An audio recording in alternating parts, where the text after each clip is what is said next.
let's talk about how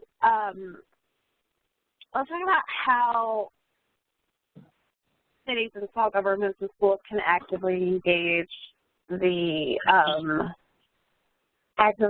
public to contribute to their own safety.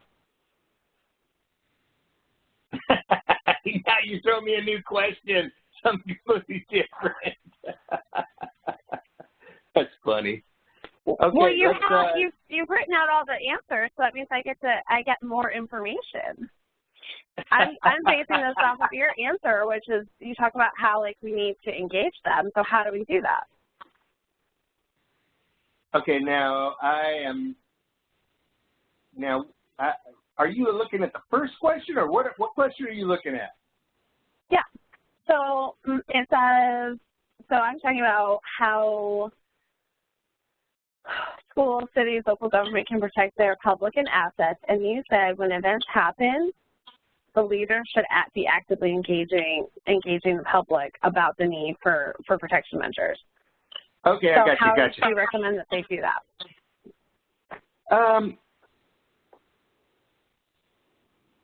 Okay, so clearly one of the issues, I think you and I talked about this before, and it has to do with fears that the public might end up having when government leaders or governments start talking about, oh, we're going to put multiple cameras in a public park, as an example.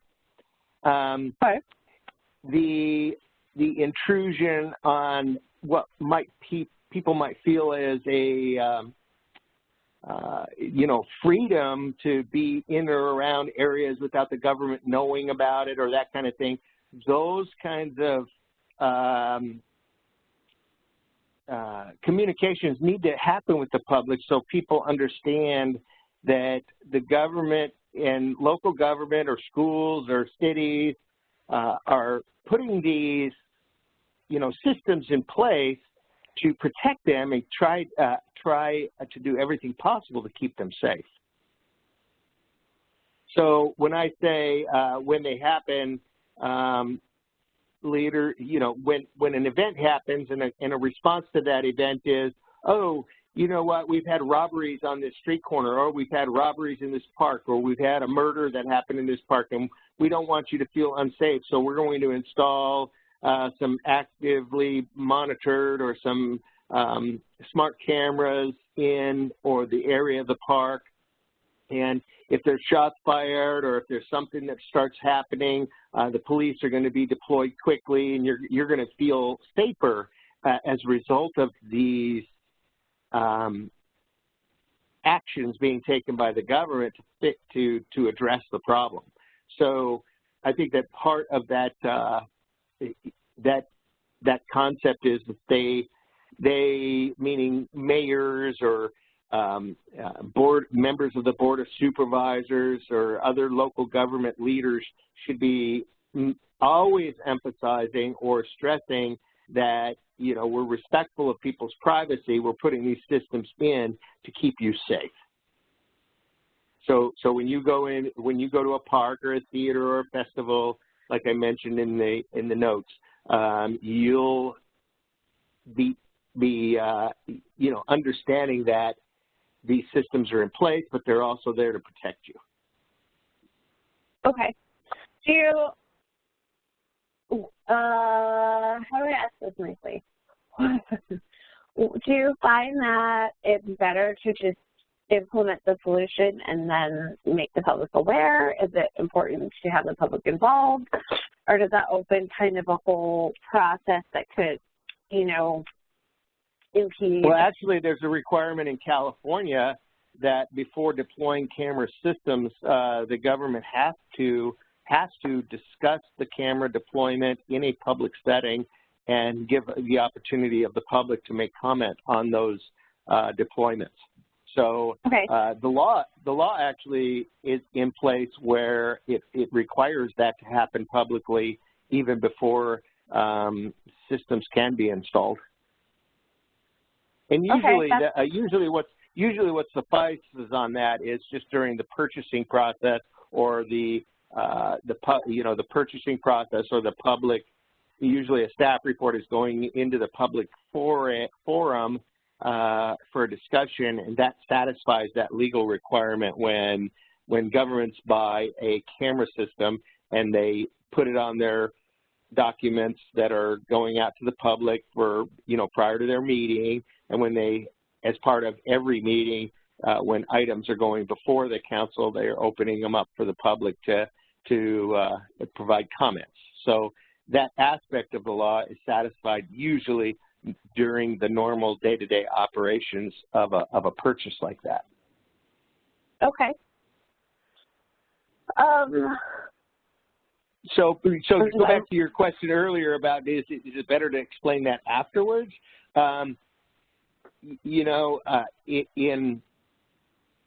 In probably other places than California, I would say, yeah, it would normally not be a problem, right? But right. Unfortunately, in California, now you don't have to give them the precise locations of the cameras and so forth because you don't want vandals or people that want to commit crimes to know where those things are. If you could do them, in a way that's not noticeable. Just recently in South Lake Tahoe, for example, we went before the city council and we told them we're going to buy cameras and we're going to put them at key locations in the city so we can close down the city in a camera sense and get information about vehicles fleeing our area. Say, for example, a crime happened in our community or somebody snatched a little kid from an elementary school. We would want to be able to look at all the vehicles exiting our area and scrutinize each of those vehicles later on, in an investigative role. Okay, that's really interesting. So when we went before the city council saying, hey, we need to buy these cameras, and we just happened to have a philanthropist locally who wanted to donate a bunch of money to help with law enforcement and public safety, and this was the way in which we were spending some of that money. So when we went before the city council, we were needing to satisfy that government requirement that I mentioned earlier. So I just had a really good follow-up question for that, and it totally left my brain. I will think of it when I listen to this again, when I listen to the transcript, and then I'll email it. It's been a really good follow-up question. I hate when that happens. So I like your answers to the question.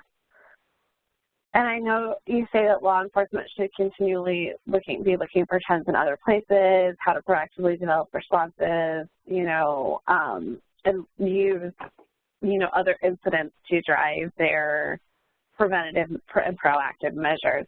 Is that something that is a focus in a lot of law enforcement departments now? And is there a way that we can broach the topic without offending these people? Right. Well, when you say we, you're talking about ICU specifically communicating out, right? Yeah. So, yeah, to the degree, from an ICA, and I was answering the question not necessarily specific to ICU, but, in terms of the question about ways that governments can protect their public and employees and assets, that is sort of like a common thing that law enforcement should be doing. But it would not hurt at all for ICU to send out notices or information if, and you'll see a little later on in some of the information that I write when I talk about proactive communications or a strategic communications plan, if an event happened in Reno and it was terrible and it was sort of local to South Lake Tahoe, and I were to get an email from ICU, a phone call from ICU saying, hey, yeah, that's terrible what happened in Reno, and we know you're close to that area, and we've got some things that we can certainly help you with to help prevent that from happening, right? Yeah. So I and I'm gonna rewind a little bit and tell you that, me as a police chief in Tahoe, when Nice, France happened, and a person with a truck drives into a crowd and kills people, right? Mm-hmm. And in the months before or the weeks before, we have major outdoor music festival and New Year's Eve celebrations where people pour out onto the streets and hoot and holler and so forth at midnight on New Year's in our casino corridor. I had to make, in response to what happened in Nice, France, or in recognition of what happened in Nice, France, we did not necessarily anticipate the possibility of a vehicle going into a crowd beforehand.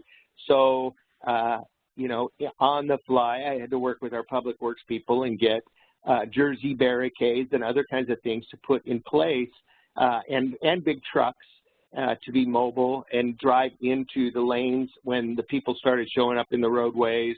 Or at the outdoor music festival, we put K-rails in the road and closed the road so cars and trucks couldn't necessarily plow into a crowd.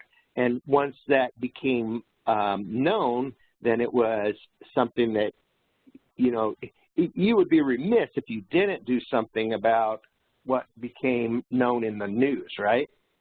Right. Yeah. No, that's 100% correct. Yeah.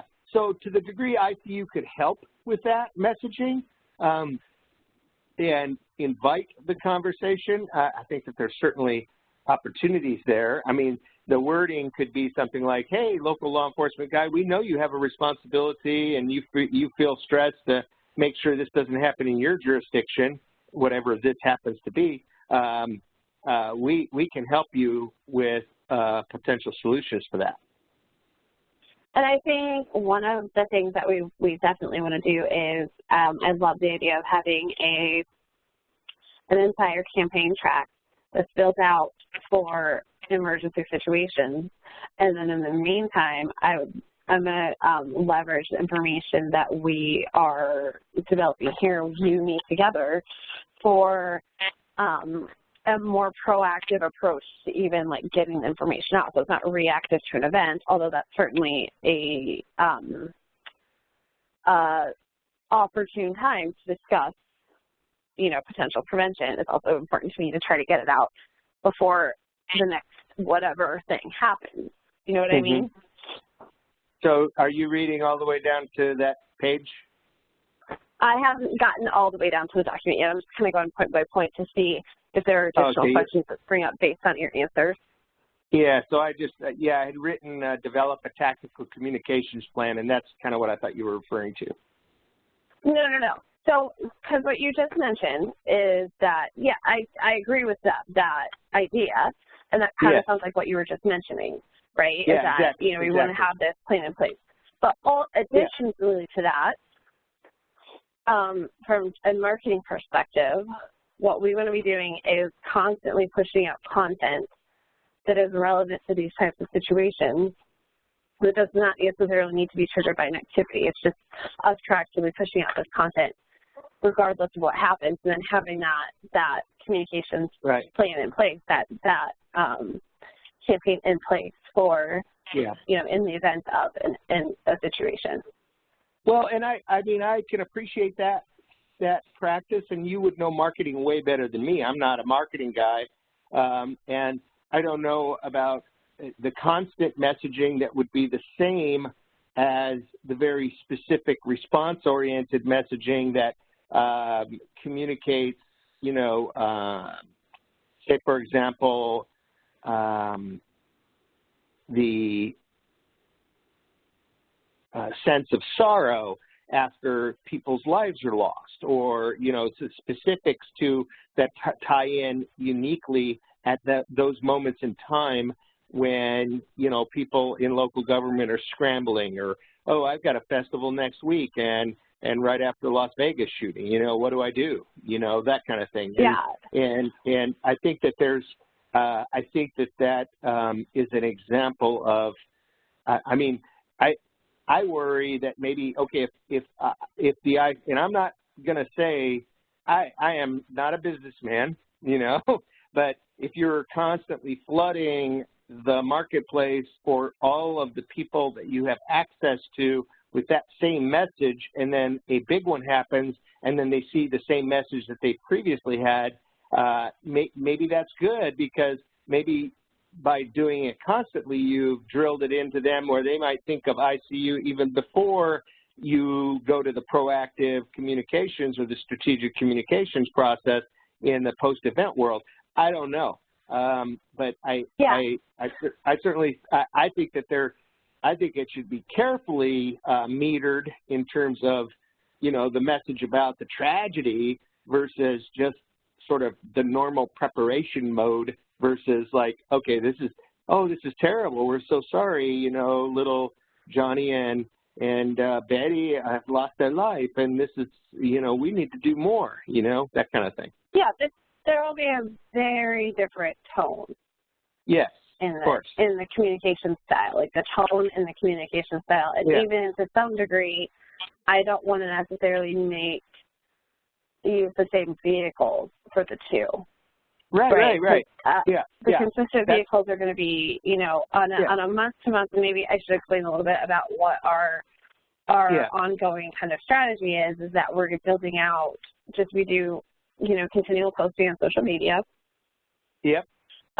We publish 2 blogs a month, and then we're building out several tracks of different marketing campaigns that are just going to be like ongoing nurturing drip campaigns, just to kind of have that subtle, like you mentioned, that back of the mind dripping. All that stuff. Yeah, you want to kind of be ongoing. Yeah. So a police chief or a mayor or a city manager who gets an inquiry. So you're a city manager, and one of your council members says, hey, you know, I'm worried about school security in our community. Are you doing stuff about this? The first thing you want that city manager to think about is ICU is, I need to jump in.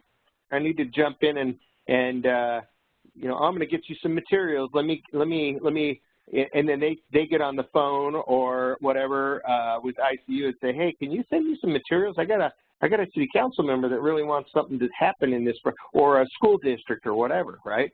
Exactly, yeah. And even if we can get to the point before that where we're also saying, hey, are you thinking about these things? Are you being proactive about them? We can even be the catalyst that helps them kind of realize the importance of that activity. So you're absolutely right, though, and having that relationship built, you know, a relationship can be built across multiple vehicles. It takes 20 digital messages. You know, it's easier to do with a phone call, with a couple of meetings, the face-to-face. It's easy, you know, it takes 20 touches digitally, you know, versus a few in-person meetings. But we're just kind of stacking the deck and making sure that we have, you know, every opportunity afforded to us to get in touch with those people, whether it be with their sales team or with and I think later on, and down the page from where we're talking now, I made mention of the fact that, okay, well, if ICU has a customer nearby, you know, then that's the introduction you need, right? Yeah. Yeah. So if you do business in Grass Valley, California, and you need an introduction to Auburn, you say, hey, Chief Gamelgard, can you make a phone call and see about, you know, what's happening in Auburn? We think that they might need some help, and you know, see if you can get that door open. But that's a sales job, right? Yeah, and that's slightly different. But in the meantime, that chief or that city council member, whoever, if we can also be touching them with a marketing campaign, then that kind of warms that. Our entire job is to kind of warm up that relationship, so they already feel like they kind of have started to build that with us by the time we get to meeting, and then also support that relationship once the meeting happens. So our goal is kind of two-pronged. It's to warm that relationship up, warm those leads up, and then nurture them as necessary based on kind of where they fall in the buyer's journey and whether or not they're ready to move forward. So that's kind of what we're doing. I like your protected asset inventory.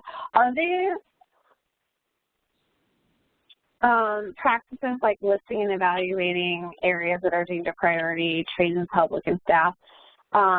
This is exactly my question is that, does this actually happen, or are these best practices that aren't happening?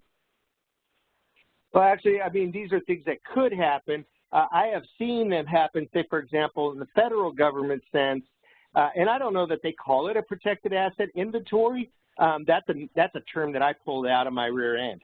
I don't know. I don't know if that exists or not, for real. But I'm just saying that, I think too oftentimes, you end up looking at a problem or an asset of, we've got to protect our fuel farm because we got people doing internal thefts of it, or we got crooks coming in and stealing gas out of a big tank. Then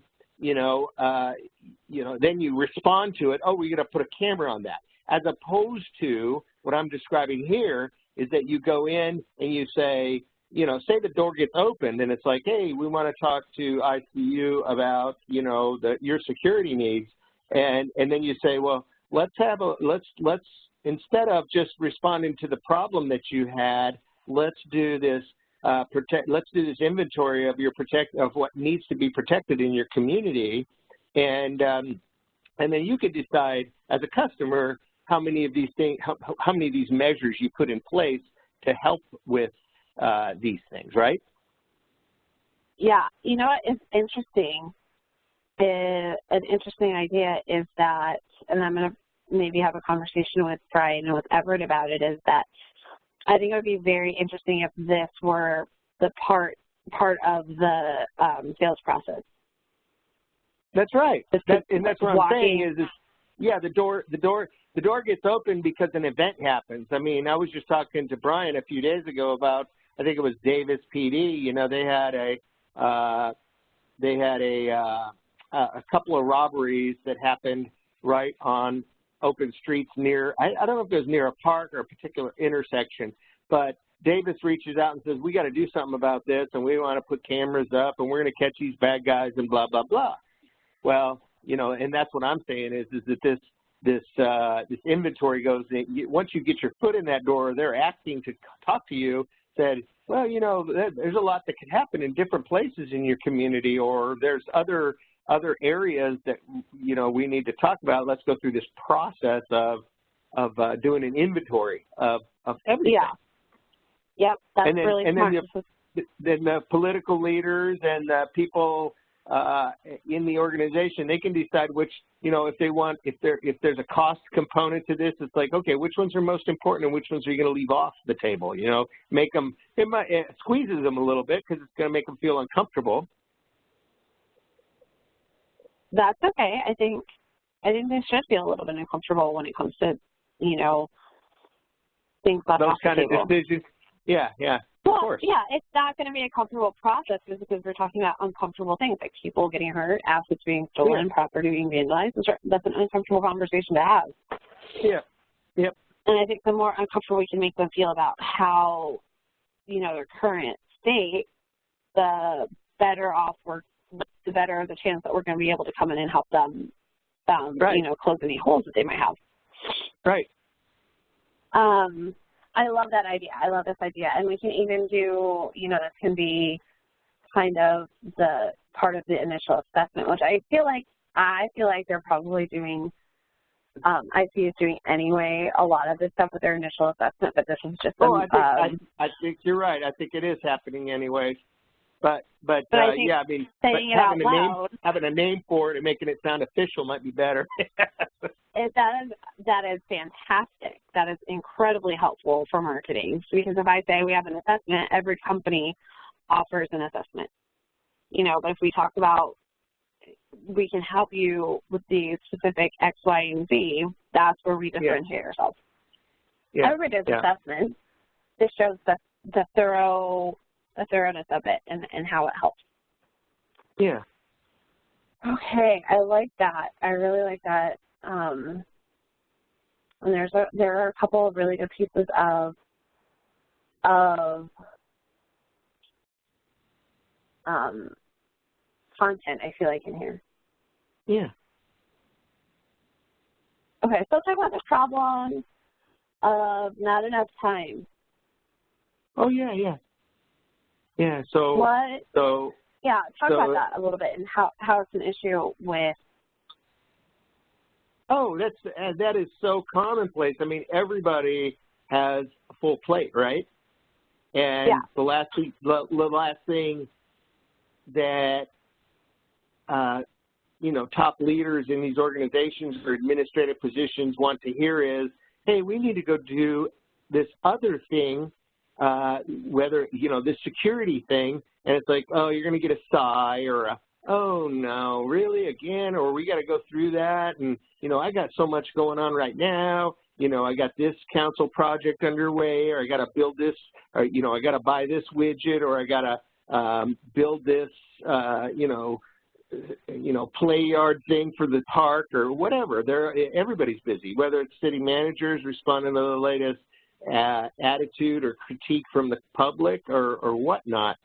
So that's why these are common. It's common for communities to, pardon the phrase, leave their pants down around their ankles because they don't do this stuff proactively. They don't invest the time or schedule the time, or if they don't have enough time, if you're a city manager and you don't have enough time to demand this or to personally shepherd it, at least delegate it and have somebody else do it. So, you know, I have oftentimes relied on staff members to, you know, hey, we need an active shooter training at a school. And in the case of the South Lake Tahoe Police Department, it's not me. It's not even a lieutenant. It's a sergeant that takes lead on planning for a major, you know, active shooter drill at the school, interfaces with the school, works with the press, the public information officer for the city, develops the you know, interfaces with the fire department if it's going to be mass casualty, gets volunteers to get dressed up in moulage and you know, so they look injured, and contacts in our last one, we even worked with our local hospital, and they did a you know, a serious mass casualty drill within the hospital. But all of these different things were handled by a sergeant level person in our police department because the rest of us were all too busy. Okay, so is there a solution for that? Is there a workaround or a way to make it a bigger priority? Well, I mean, it just so happens that, you know, in our little jurisdiction, we make it a priority to get done. And I can tell you that there are many, many jurisdictions who do not do it because they get stuck into the activity trap of day-to-day work. And sure. And if the messaging from ICU, or if there's a partnering agency, a security firm, I just sat in on this recent, I can't remember, Kroll Security did a thing about the release of school security protocols that come out from the Department of Education. And, you know, it looked like they took an active role in trying to engage on a dialogue with potential future customers for systems like ICU. Sure. But this, I think they were East Coast-based company that did this. But the point is that if, I mean, potentially ICU could partner with a police training firm or a training firm that does this kind of stuff and say, hey, we know you guys are busy and we want to help with your training gaps.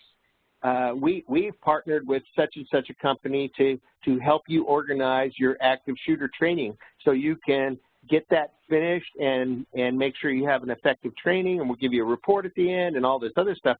But coupled with that, as you well know, one of the features on the report at the end of this active shooter training that's done by an outside security company is, hey, you need to talk to ICU about getting this and this and this. Sure. Yeah, I think that's really cool. And I know ICU has worked with and done some of this, like, active trainer shooting. I think they participated with one because they were basically, like, talked their way into it and said, hey, we want to be there because we want to make sure that this is working the way we want it to work. And I think that's fantastic. And I know from talking to Brian and Everett a few weeks ago that I know they wanted to get into those arenas, and I think that the doors could open as a result. But the symptom that would help open those doors and get those dialogue going would be, having not a training arm or a training functionary of ICU, but a business relationship with a police training consortium that might be able, I know of a few that actually can, that's what they specialize in, is going out and helping agencies get through training process, right? Sure. So I'm just thinking, okay, maybe there could be a business relationship where, and from a small jurisdiction standpoint, which is the target, ICU's targeted population, when you say, oh, we're going to have an active shooter drill at a local school, and it's designed to make the public feel better or more comfortable. The messaging is, hey, we're here, and we're going to make sure your kids are safe, and we're working with the school, and we're working with the fire department, we're working with the hospital, and we're working with regional law enforcement to come in and help out. And we're doing all these things to make you feel, but you don't know what you don't know. If you are in a low-tech arena, you don't have any access control features, lockdown features, you don't have any camera, smart camera systems in place. You don't have you're not. The end of the day report is going to be, yay, we did a great job, and oh yeah, we're all working better together, and we can communicate with one another because we have the same community radio systems or whatever. But at the end of the day, they also don't know what they're missing because they just aren't tuned into that, right? Yeah, and we don't necessarily expect them to be, and I feel like that's part of the issue is that it's kind of like I'm working with a different client who's an engineering board in every set of Reno, so it's not remotely related. But I was talking to one of the board members, and she's like, we don't think about engineering and how much we use it as a public in our everyday lives. I just expect when I go to my sink that water is going to come out. And an engineer had multiple, played a huge role in making that happen, from laying the pipes, all that stuff, and building the equipment and all the things, the filtration and the purification, et cetera, et cetera.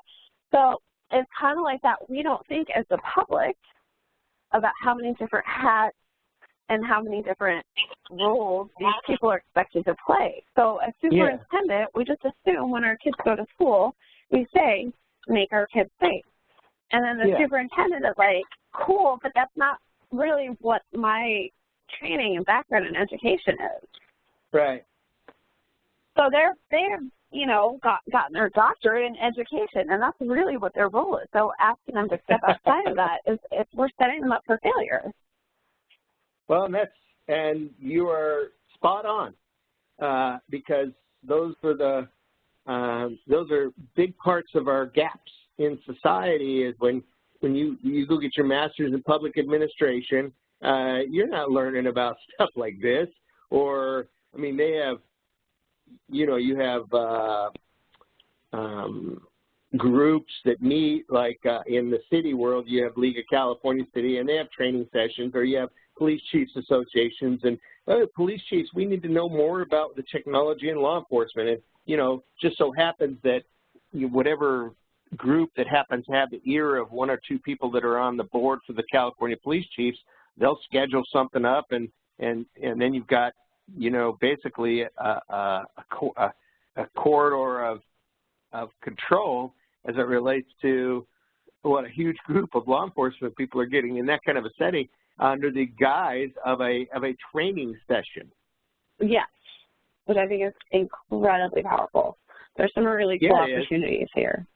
Yeah, it's super important, and it's you know, getting into that door is not an easy. That's not an easy lift, and you know, especially in the police profession, they are very guarded about their time. They don't want to go have a breakout session with 30 or 40 police chiefs interested in technology to get a sales pitch. They don't care about that. They don't want that. But they do want to know about what's happening in the arena and what the possibilities are, and that might lead to, you know, a sign-up roster or something else. And you know, if you have interest in this, or visit our booth in the trade show that's part of the gathering, right? Yeah. And the other just valuable thing is that top-of-mind awareness and sending out,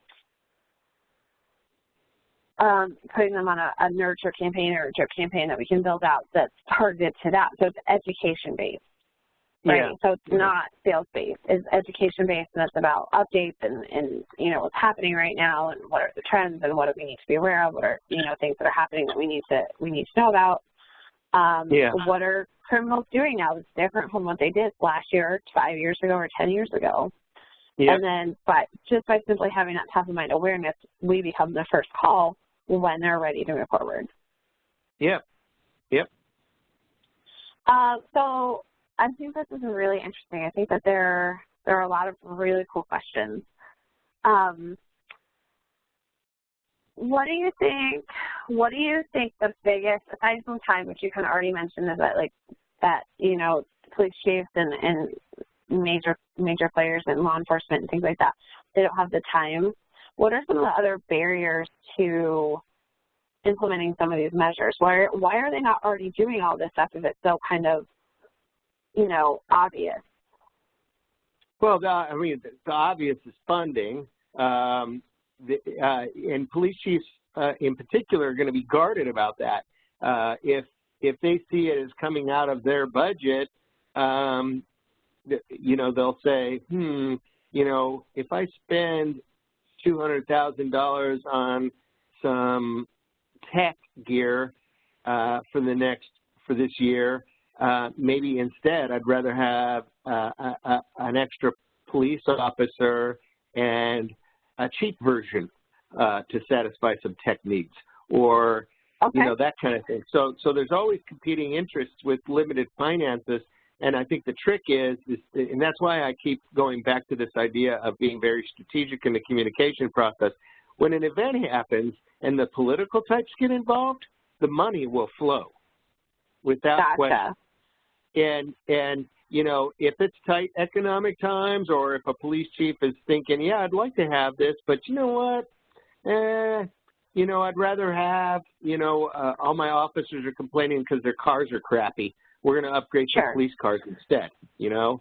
And you know, but and the other element that I think is sort of missing, this is a very real issue that I have learned as a now over 9 years as a police chief, is that it's the newer, younger officers that are coming into the workplace that are very tech savvy that are embracing the crap out of technology. They're the ones a lot of times some of this stuff is driven from below. So deep into the organization, hey, we can really do something, you know, we need to be able to close down our town with cameras and you know, and help and use this as an investigative resource when, you know, the old salts that are at the top of the organization don't have a clue as to what the capacity is, right? Fair. Yeah, good point. That's a really good point. So it's kind of an interesting arena. So things like Police One, a lot of new officers or younger officers are online looking at police publications or other kinds of resources, or reading articles about, you know, how technology helps in the police world. You know, I sometimes, you know, as part of a communication plan, it might be to write articles for Police Technology magazine, or Police One posts some things on there periodically, or, that kind of thing. I mean, there's other avenues to try to get into the minds of some of the newer officers that can drive change from below. Sure. Yeah, no, that makes a lot of sense, kind of opening up some additional channels. And I think that's something where if we can work together on that, that'll be really helpful to have kind of your input on on the subject, and I can obviously do the majority of the heavy lifting, but your voice is going to be much more effective than my marketing voice, and even Well, yeah, I mean, but if I am selected or hired by ICU, and I actually start working, I'll be retired police chief, and I can write stories or articles or communications as such. Yeah, exactly. That's exactly where I think we'll get a lot of authority and a lot of credibility there. And then also, you know clearly a lot more about this industry than me. I can help kind of polish it and make it look pretty and make it sound really smooth, but you're clearly the person there that's going to have be able to do the heavy lifting, or not the heavy lifting, but that have that the power punch. Yeah. Okay, so budgets are an issue. Is there anything else? Is there anything from the public? You did talk a little bit about kind of the idea or the fear of loss of autonomy, loss of privacy, which I think is interesting. Yeah, I think that's I see that as if I was just characterizing it as, in the planning world or the futures planning world, there's something called pestle analysis. Have you ever heard of that? Of what? Have you ever heard of pestle analysis? I have not. PESTLE is an acronym, and it stands for political, economic, S is social cultural, T is technological, L is legal, and the E on the end is environmental. So you look at so the idea of Big Brother being a threat to the industry of cameras in public spaces, that falls into the sociocultural and political arenas. And you kind of look at it, and maybe even the legal arena, you look at those three arenas and you say, okay, how can I approach this, protecting the ability to put cameras in a place in the political arena? And then you look at it from the legal arena. You say, okay, what's the challenges? Is there real legal challenges that can be approached? And the sociocultural one is the one that you would reside in most closely, and that is, just constant messaging, so the public feels like, hey, we need those cameras in place because we want that kind of protection in our parks, because when I go there with my kids, I want to feel safe. And I want to know that if somebody pulls a gun out, a camera is going to go, send an alarm to a dispatcher and send a cop, right? Mm-hmm. Or if some, because I think, I don't know if they've talked to you about the future, but the technology is getting there where those cameras are going to be so smart that they will look for silhouettes of guns and weapons and edged weapons and that kind of thing, and automatically trigger alerts. That's where it's going. I think that's interesting. I think that is it's the same. That's very interesting that we're getting to that point. Well, it's the same thing as facial recognition. So Sure. you have crowds and stuff, and you put this person that has certain facial characteristics that are mapped out on nothing more than, it's almost like relief lines on a map or something. I mean, that's how your face is mapped, essentially. So when the camera sees the outline of your particular face in a crowd, then it's triggering, the facial recognition stuff is kicking in and saying, oh, here's this terrorist that's inside this bus station or this train station, and we have to do stuff about it. That's what facial recognition is all about. Unfortunately, it got a bad rep, and places like San Francisco has outlawed the use of facial recognition on the part of police departments for fear of Big Brother. Well, conversely, you know, and I think it might, the same exact technology is being used by, instead of recognizing faces, it's saying, okay, I know what a .45 caliber pistol looks like. I know what a AR-15 looks like. I know what a AK-47 looks like. You know, you have the computer learn what all these different weapons look like, a big knife, a little knife, you know, whatever, and that camera is going to be constantly looking for those things to appear in its little iris, and then from there it goes into a computer that sends a trigger or an alert, and it illuminates the alert. So that's where things are going, and it's fascinating. And you know, one of the huge reasons why I'm really interested in switching gears and getting connected to ICU, because I see this stuff is going to take off. But it's got to take off. Are you there? Yeah, I'm listening. I just don't want to interrupt you. Yeah. No. I thought I might have lost you there. But it's got to take off of, you know, what has to happen is that in addition to the capacity, the capacity for that to happen does not need to be threatened by the fears of Big Brother. Oh, they're going to know where I am all the time, or they're going to be able to look back at all the old data and track me, and you know, all of those kind of things. Governments have to do things to protect themselves from being exposed that way, and companies that are involved in this technology need to constantly message the value in it from a public safety standpoint. And China is not doing us any favors, because you know, their capacity to rule over their culture and use technology to do that might end up leading to more fears in the United States than help. You know, that kind of thing. Well, I think it's hilarious that, like, I agree that there is always the potential for the government having too much information. Mm-hmm.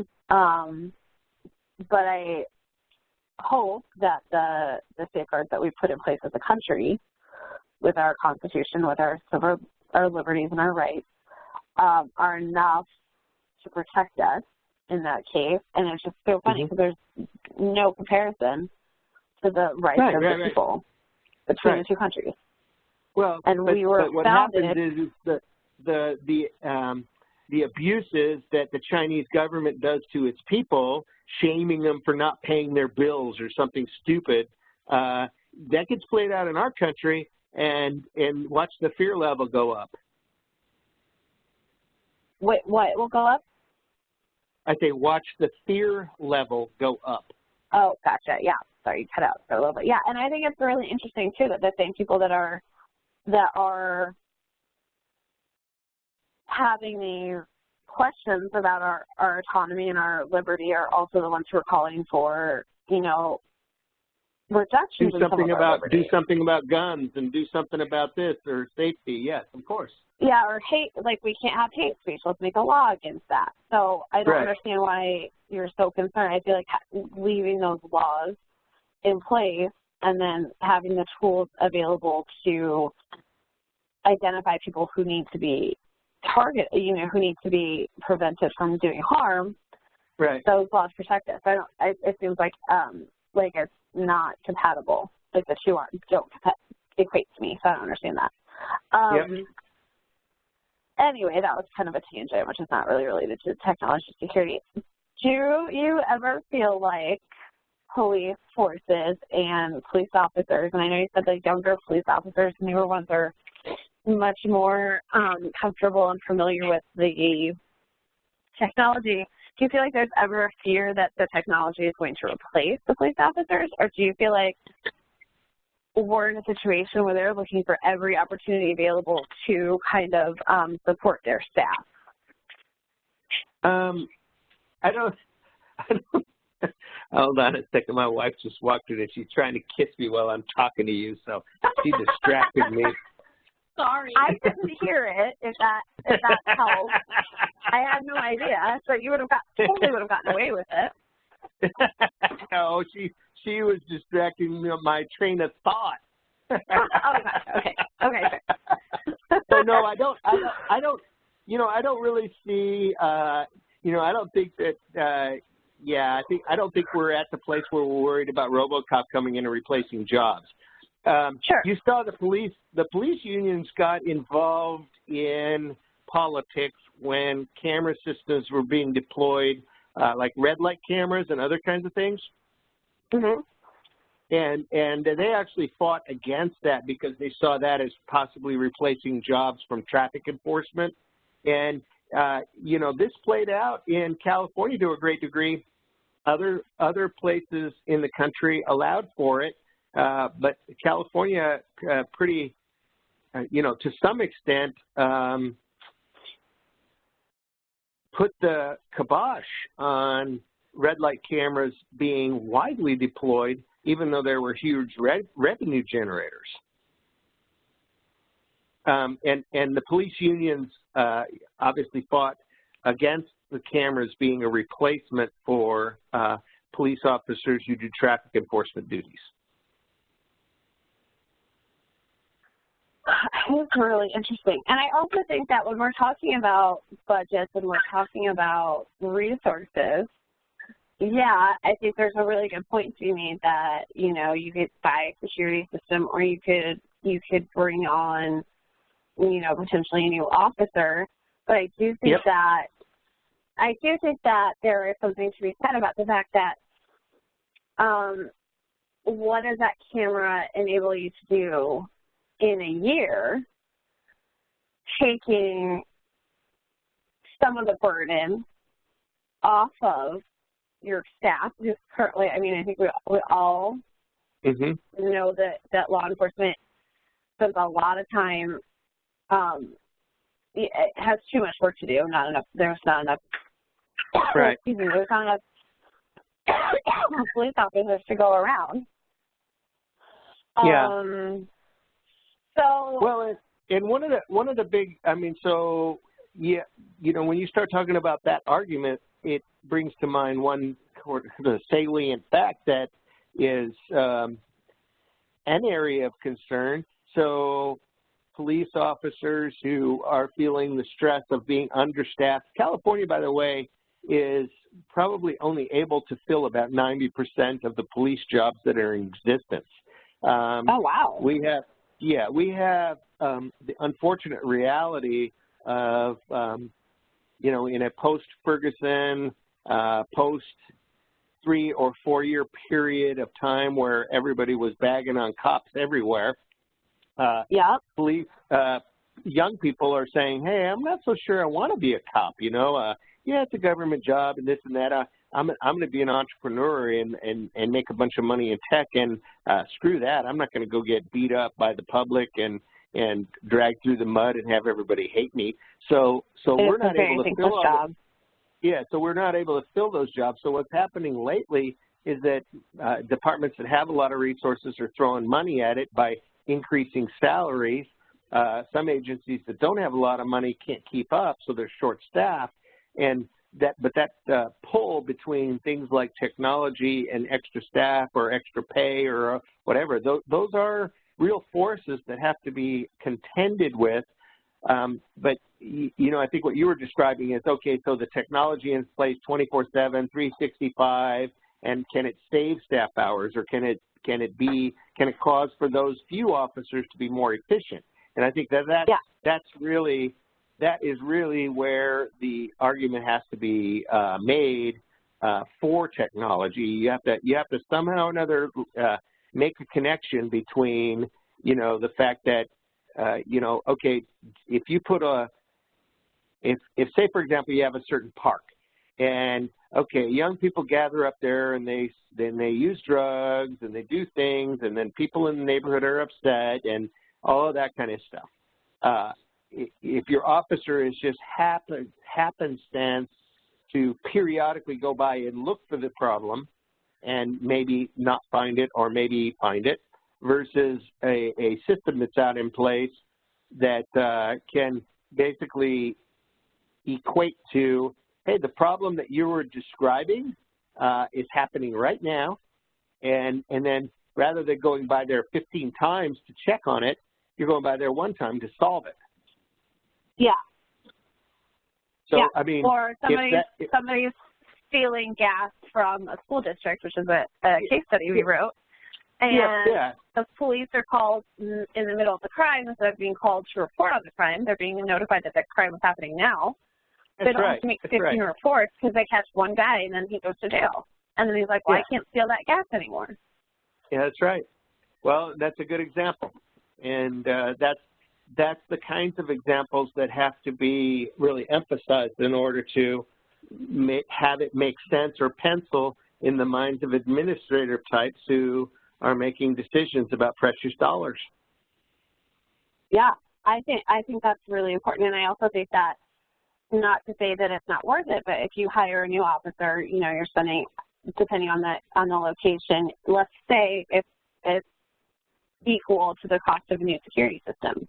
Well, that officer is going to be paid the next year too, and the next year too, whereas you're investing one time across multiple years for these solutions.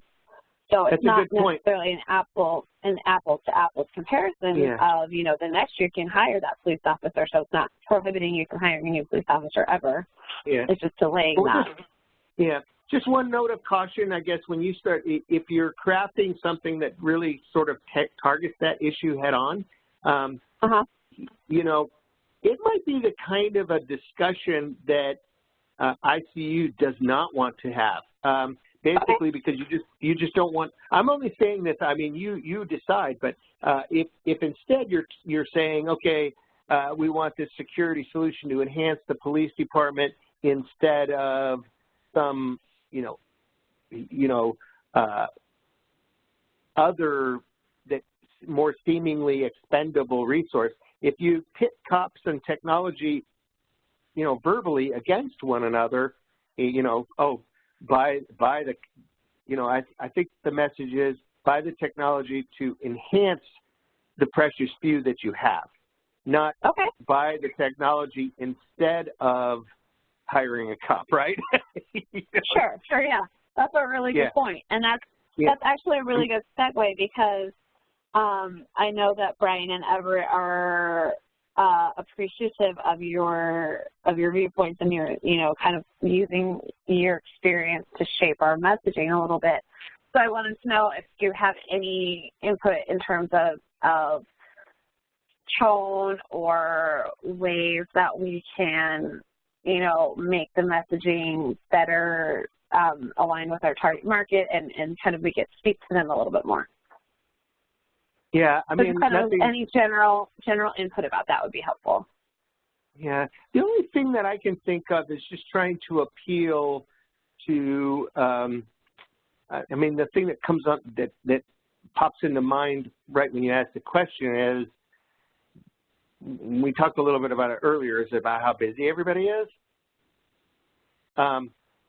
And I know that the messaging has been really focused on GSA contracting and we can make it easier for you. And I believe all of that to be true. But cops in particular, chiefs in particular, are very skeptical about that. And, and city managers too, they know that they still have to do staff reports. They know that they have to still go through government process. They know that they still have to have meetings to discuss things like design and parameters and all of that kind of stuff. And I don't know how to tailor that message, but I think kind of coupled with the idea of, like, as leaders, you don't have any choice. You've got to do this work, and we're here to help you, right? Okay, sure. I think that's really helpful.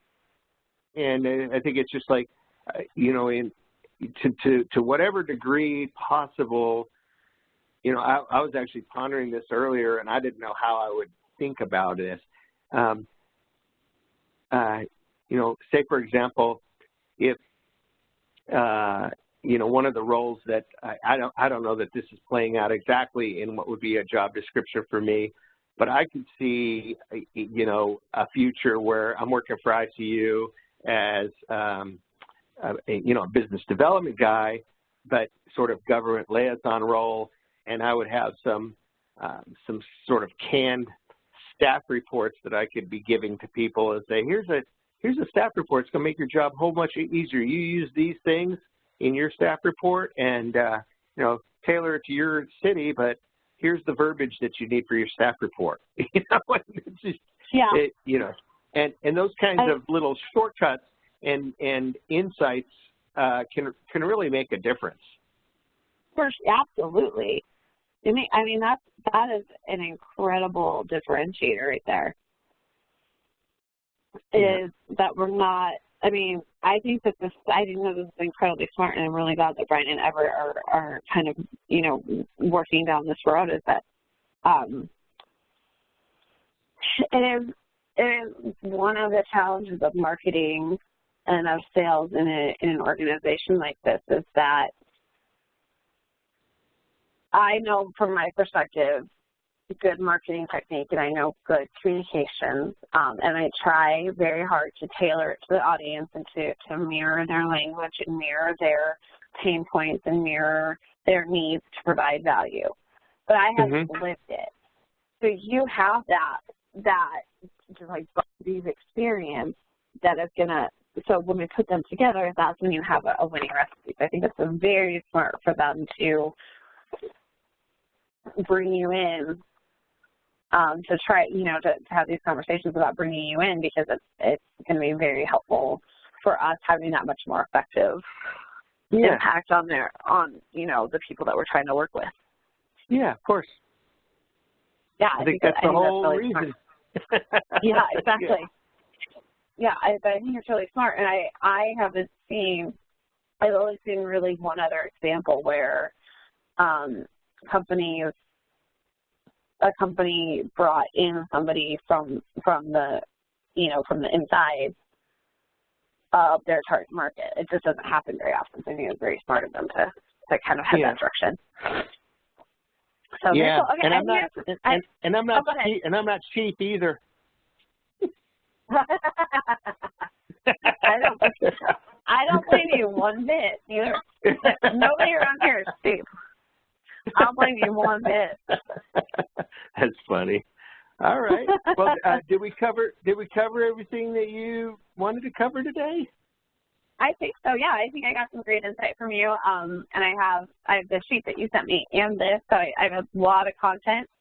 And I'm going to start working through some posts and working through some things to put out there. And then once I get some more concrete content built out, I would just appreciate your feedback if if you have anything that you want to tweak or change or anything like that.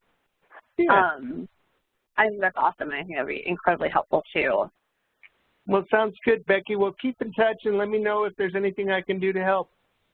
Awesome. Thank you so much for your time. I really appreciate speaking with you, and I hope you have a great weekend. You too. Take care now. All right. Thanks a lot. Have a good one. Bye-bye.